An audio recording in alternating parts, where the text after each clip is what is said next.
nossa conversa, falar de assassinatos no campo no Brasil, né? Eu até nem uso, eu tenho usado recorrente, eu tenho trocado a expressão assassinatos por extermínio, né? Porque é um processo de extermínio que é produzido no Brasil contra as lideranças sociais, sejam elas camponesas, sejam elas ambientalistas, ou mesmo os indígenas desse país. O estado do Pará sempre foi o estado mais destacado em relação à violência contra as lideranças sociais da Amazônia. O Pará não é uma terra de ninguém, não é uma terra vazia, e essas lutas se travam nos rios, nos ramais, nos igarapés.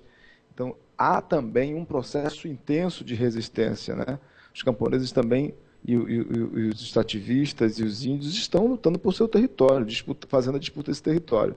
Mas é importante notar que nos últimos anos o Pará acaba perdendo esse status de estado mais violento para Rondônia.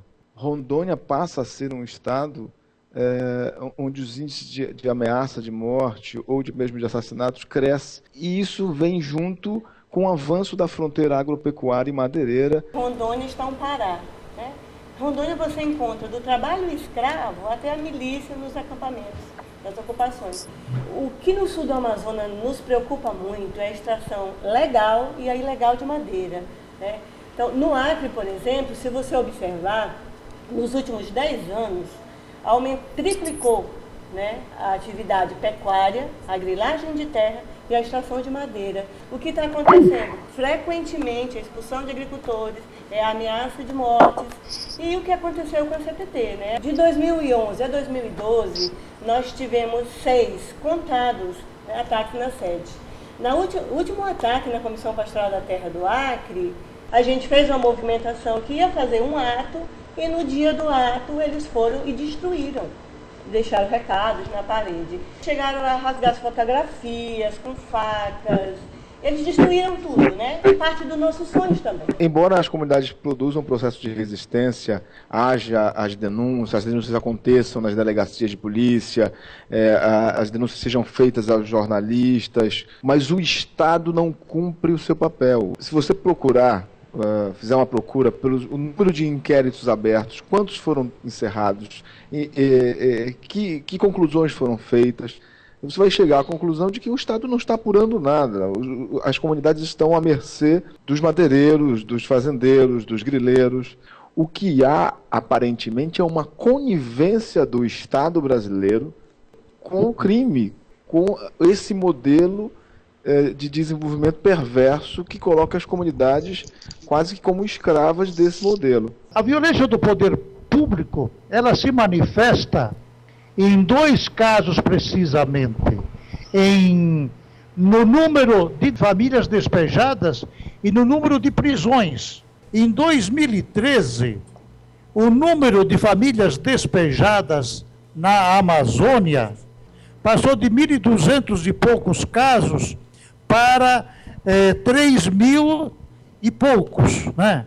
E o número de famílias de pessoas agredidas também teve um crescimento de 53% em relação a 2012, né?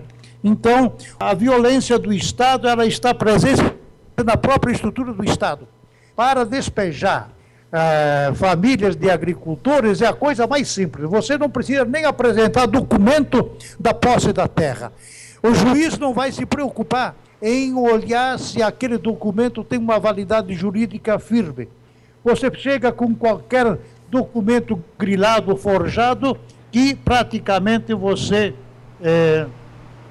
é atendido pelo Poder Judiciário. O poder público está a serviço do poder privado.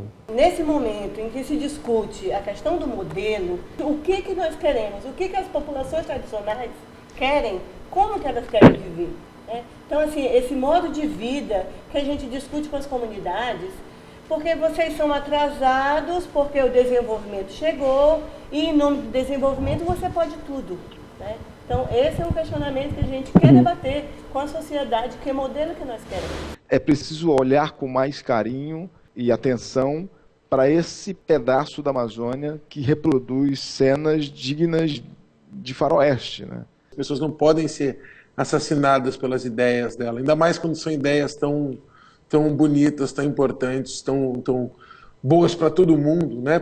Na luta pelo bem comum. Assim como Zé Cláudio, Maria, tantas pessoas que foram assassinadas, uma impunidade que autoriza, legitima essas mortes, tem que acabar com isso. Nós vamos enfrentar anos muito difíceis agora que estão para vir, contra os direitos indígenas, contra os direitos quilombolas, contra as florestas, que não é contra os outros, é contra nós mesmos. Né? Quem mora em São Paulo, quem mora no Rio, vai ser diretamente impactado por isso. Todo mundo vai sofrer com esses próximos anos que a gente vai ter para enfrentar um Congresso extremamente conservador, uma política de governo extremamente predatória. Vamos ter que enfrentar isso, se solidarizar mesmo, e a gente precisa ter não só força, união, resistência, como se inspirar na dignidade dessas pessoas que foram brutalmente tiradas do mundo que a gente vive.